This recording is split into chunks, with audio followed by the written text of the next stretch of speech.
And to end our news bulletin for tonight, celebrations for World AIDS were held yesterday in U.S. Public Health Promotions Unit called on the community once again to show their support by wearing red. Youth stepped up to the mark yesterday afternoon showing their support for the prevention of HIV and AIDS.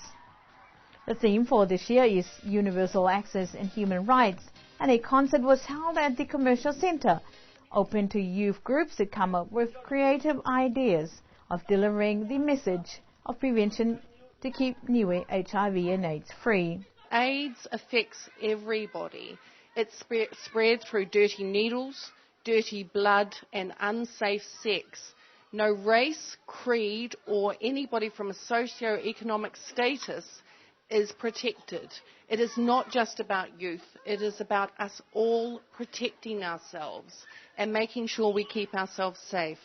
So my message to you, we are very, very lucky that we do not have anybody with HIV or AIDS here.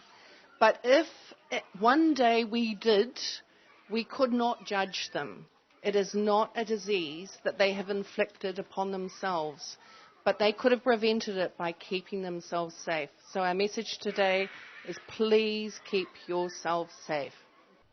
Some groups alluded to the ways in which HIV/AIDS is spread with entertaining skits from taking a comic approach, while others had a more serious tone. Mixing drama, song and dance, crowds were surprised and there was a good turnout.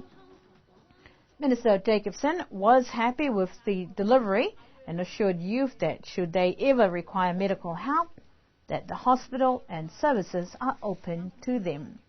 Hana do tola do wala tala tutupu ke la taia me afia finei na nofwa mai mafala. That's our news bulletin for this evening. Good night.